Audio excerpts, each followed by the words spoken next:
बिस्मिल्लाहिर्रहमानिर्रहीम अस्सलाम वालेकुम। Hi everyone, welcome back to my channel. मैं हूँ साइमा और आप सबको अपने चैनल पर वेलकम कहती हूँ। कैसे हैं आप सब? मेरी दुआ है कि मेरी यूट्यूब फैमिली बिल्कुल ठीक ठाक हो। अल्हम्दुलिल्लाह मैं भी बिल्कुल ठीक हूँ। आज मैं पूरा दिन गार्डन में काम कर रही हूँ और बहुत सारे काम जो है यहाँ पर खुद ही करने पड़ते हैं। तो चलिए मैंने कहा शेयर करती हूँ आप साथ कि क्या क्या काम करने पड़ते हैं। बहुत ज़्यादा आपको इससे इन्फॉर्मेशन भी मिलेगी और मोटिवेशन भी, वीडियो तो है ही। तो भाई सबसे पहले तो नाश्ता किया अच्छे से और बस उसके बाद हम लोग गार्डन में आ गए थे। वेदर जो था ना आज बड़ा अच्छा था, हवा चल रही थी, क्लाउडी भी था, सनी भी था। तो हमने कहा चले आज ये गार्डन का काम कर लेते हैं। उस दिन जब मैंने एक बेंच बनाया था तो मैंने उस दिन जो है ना सारे पॉट्स उठाकर जो ज़मीन पे पड़े हुए थे ना सारे बेंच पे लगा दिए थे। तो मैंने कहा आज फिर ये ना ग्रास सारी ट्रिम कर लेते हैं।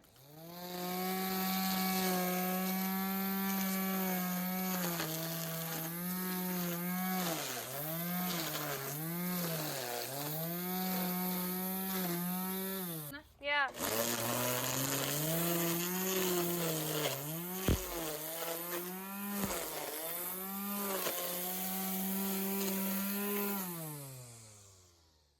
गार्डन में ना बहुत सारा एरिया है जो कि मैंने पॉट से अपने कवर किया हुआ है। सारे मेरे पॉट्स पड़े हुए हैं तो बहुत थोड़ा एरिया है जहाँ पर मुझे ना ग्रास काटनी थी।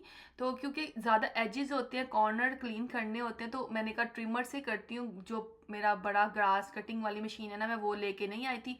मैंने ट्रिमर के साथ ही सारा ट्रिम कर दिया था।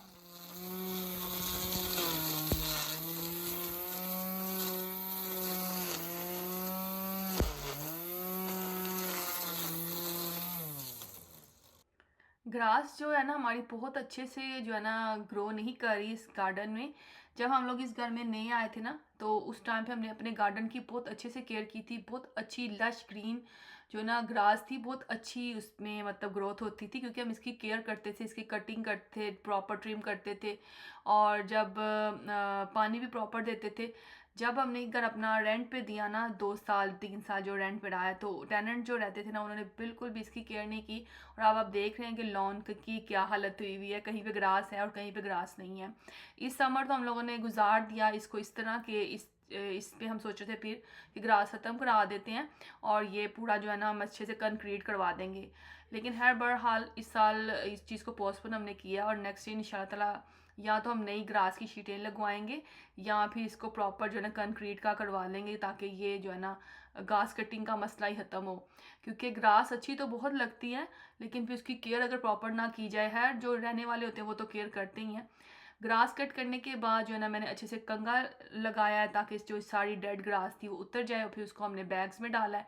और ये स्पेशल बैग्स होते हैं जिसमें कि यार्ड वेस्ट होता है, गार्डन की घास या आपने जो पौधों के पत्ते होते हैं या टहनियाँ होती है वो डाल के फिर रखनी पड़ती हैं और फिर गार्बेज जो आता है ना वो ले जाते हैं। खैर दूसरा काम ये करने के बाद मेरा जो था ये टाइम लगा था, इसको तकरीबन मेरा 1.5-2 घंटे लग गए थे ग्रास कटिंग करने में और फिर अच्छे से नीट करने में।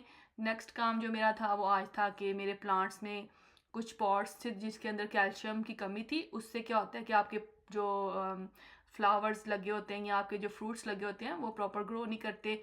उनमें एक जो है ना ब्लैक ब्लैक कलर के स्पॉट्स आने लग पड़ते हैं। उससे पता चल जाता है आपको कि आपके जो है ना पॉट्स में या आपकी मिट्टी के अंदर कैल्शियम की कमी है। तो बस मैंने यहाँ पे एग शेल जो है ना जब पीस लें, उनको पीस कर तो आपने जो है ना अपने पॉट्स के अंदर थोड़ा थोड़ा से स्प्रिंकल कर देना है। जब आप पानी देंगे तो फिर वो खुद ही से ना आहिस्ता आहिस्ता डिज़ोल्व होते जाएंगे और वो आपकी जो है ना जो ये आपने फूल या फल या सब्जियां लगाई होती हैं वो आपकी बेटर होने शुरू हो जाती हैं।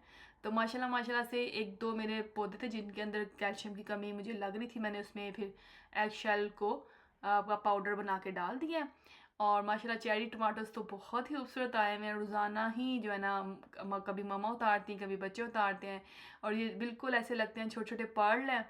मैं आपको दिखाऊंगी किसी दिन आप व्लॉग में कि मैंने कितने ज़्यादा टमाटो जो है ना ये हार्वेस्ट किए हैं और वो मैं फ्रिज में इकट्ठे करती जा रही हूँ। इतने क्यूट लगते हैं और ये हम सैलड में भी रोज़ाना यूज़ कर रहे हैं। ये चेरी टमाटोज़ और एक स्वीट टमाटोज़ हैं और ये बहुत ही खूबसूरत लगते हैं माशाल्लाह से। और अल्हम्दुलिल्लाह आप जब गार्डनिंग करने लग पड़ो ना तो बहुत ज़्यादा चीज़ें आप लर्न करते हो वक्त के साथ साथ और ये एज अ हॉबी तो बहुत ही अच्छा है। बस जी गार्डन क्लीन करने के बाद अच्छे से बस यहाँ पे ब्रश मैंने सारा अच्छे से लगाया गज़ीबो वाले एरिया में, जो ये वुड वाला एरिया आपको नज़र आ रहा है, क्योंकि मैं पत्ते वगैरह ट्रिम करती रहती हूँ, अपने जो सारे पौधे लगाए हुए हैं, तो उसकी वजह से फिर होता है कि मुझे यहाँ पे प्रॉपर क्लीनिंग भी करनी पड़ती है। और बस बेड मैंने प्रॉपर जो है सेट किया है। मैंने कहा चले मम्मा थोड़ी सी धूप आई हुई है तो आप यहाँ पे थोड़ा टाइम स्पेंड करें। मैं मम्मा को कह के आई थी, वो जोहर की नमाज़ पढ़ रहे थे, और प्लांट्स को मैंने पानी देना है अभी थोड़ी देर बाद। अभी धूप है तो शाम के टाइम में है ना इसको पानी दे दूँगी। ग्रास कटिंग करने के बाद बहुत ज़्यादा ग्रास आपके ऊपर भी आती है, आपके पैर गंदे होते हैं, हाथ गंदे हो जाते हैं। तो बस मैं अभी चेंज करके आई हूँ, प्रॉपर दूसरे कपड़े पहने हैं, और मैंने भी जोहर की नमाज़ इस टाइम तक पढ़ ली थी, फ्री हूँ। और बस अब यहाँ थोड़ा टाइम स्पेंड करेंगे। और एक और आज काम जो है हमने सोचा करने का, जब टाइम फ्री हो ना, तो बस फिर मुझे होता है कि घर के काम जो है ना सारे हम खुद कर लें, जो जो होने वाले होते हैं। तो चलें मैं आपको बड़ा इंटरेस्टिंग एक काम दिखाऊंगी जो आज हमने अपना कंप्लीट करना है।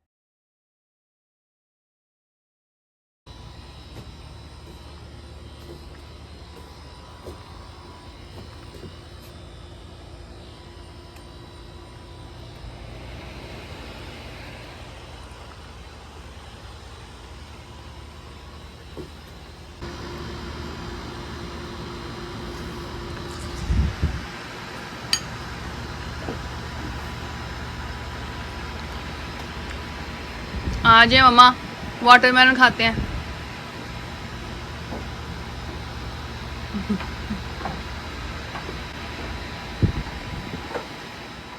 कुछ दिन पहले मैं टिकटॉक पे वीडियो देख रही थी, स्क्रॉल कर रही थी, तो मुझे एक वीडियो आ गई सामने के आपको अपने एसी का जो फ़ैन है ना उसको 1-2 साल बाद क्लीन करवा लेना चाहिए।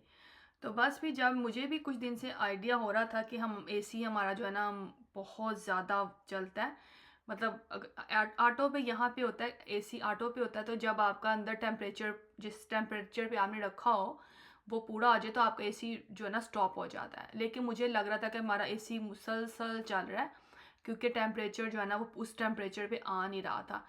तो मुझे उससे वीडियो से आइडिया मिला कि मुझे लगता है कि हमारा एसी का जो ये फ़ैन है ना, ये इसका वेंट जो है सारे आपको नज़र आ रही है, ये क्लीन होने वाले हैं। और फिर मैंने इसको ऑब्ज़र्व किया आके, तो मुझे लगा कि वाकई ये क्लीन होने वाले हैं। सो आज हम इसको क्लीन करेंगे। क्लीन करने से क्या होता है कि आपका एसी मुसलसल चलता है और फिर बिजली भी उतनी ही खर्च होती है। ये लगा दें अगर मैं ना लगाना ही पड़ेगा ना।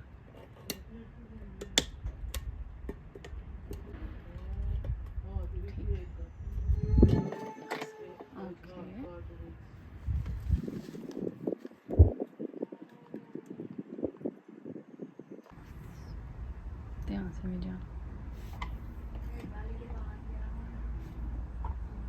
कोई भी काम करने से पहले उसके लिए आपको जो है ना बेसिक चीज़ें पता होनी चाहिए। अच्छे से पहले उस चीज़ को ऑब्ज़र्व करें। मैंने भी कुछ वीडियो देखी हैं कि किस तरह हमने एसी को क्लीन करना है। ये एसी हम बाज़ार से भी क्लीन करा सकते थे, लेकिन यहाँ पर जो है ना मेरे हस्बैंड को बताए बगैर अपना एसी जो है ना खुद क्लीन करने का सोचा है। तो सबसे पहले तो हमने पावर ऑफ किया है इसकी।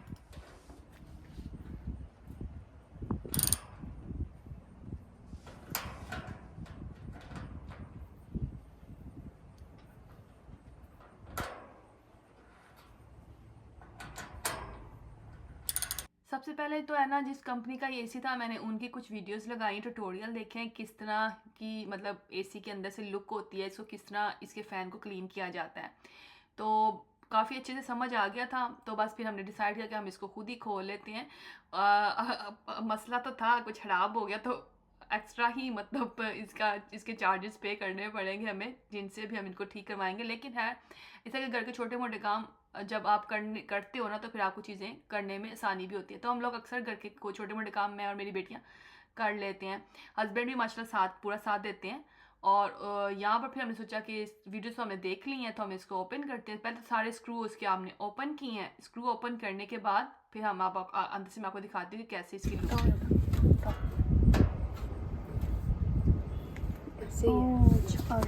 तारे हैं ना पीछे उसके साथ। मैं उसके ऊपर अटैच करो तो उठाओ और उठाओ।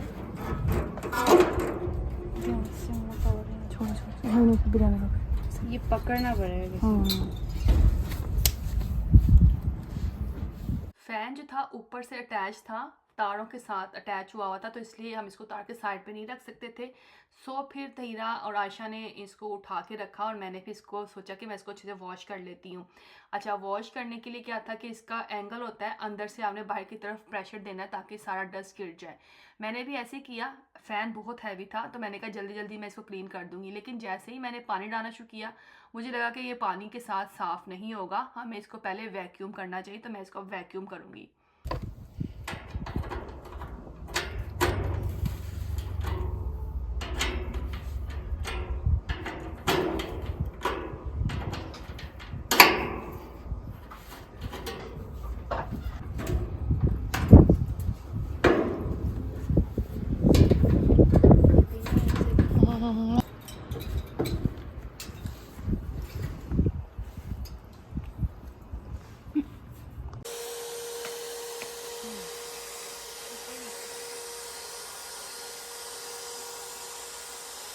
गीला हो गया ना एक्चुअली वो इससे।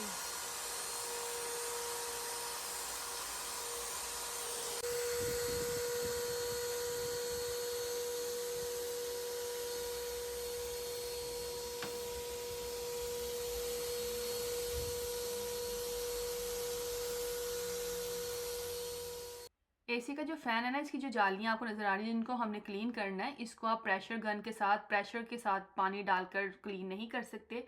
उन बिल्कुल सॉफ्ट वाटर के साथ आपने, शावर वाले पानी के साथ आपने मतलब इसको क्लीन करना था। इसीलिए मैंने सोचा कि मैं इसको वैक्यूम पहले करती हूँ।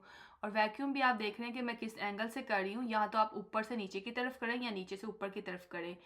बहुत सॉफ्ट हाथों से करना है, ना तो ये जालियाँ जो है ना ये टूटने का भी डर है। अच्छा, हमने सारा जो है ना स्टेप बाय स्टेप पेज खोले या उनको फिक्स करते गए और बाकी फिर विंडो खोलते गए और सारा साफ़ करते गए। चारों तरफ से हमने इसको अच्छे से साफ़ कर दिया था। अच्छा, ये पिछला जो हिस्सा था ना ये काफ़ी गंदा था, बाकी एरिया जो था वो इतना ज़्यादा गंदा नहीं था। आई थिंक जब से हमने मतलब ये घर परचेज़ किया ना उस वक़्त से जो ये एसी का जो है ना ये साफ़ नहीं हुआ था। अच्छा, मैंने बहुत सारी वीडियोस देखी हैं, उसमें बहुत बहुत ज़्यादा गंदे भी थे। हमारा उतना गंदा नहीं था क्योंकि हम विंटर के अंदर इसको कवर कर देते हैं। अगर हम विंटर में इसको कवर ना करें तो ये ज़्यादा गंदा होगा। फाइनली हमने इसके चारों तरफ से पैनल अच्छे से उतारे हैं, क्लीन कर दिए हैं और दोबारा इनको हमने फिक्स कर दिया था। जिस जिस तरह हमने स्क्रू उतारे थे उसी तरह उस प्रॉपर हमने स्क्रू लगाए हैं और टाइट किए हैं। थोड़ी सी प्रॉब्लम आई थी बीच में, लेकिन है फाइनली हमने इसको फिक्स कर दिया था।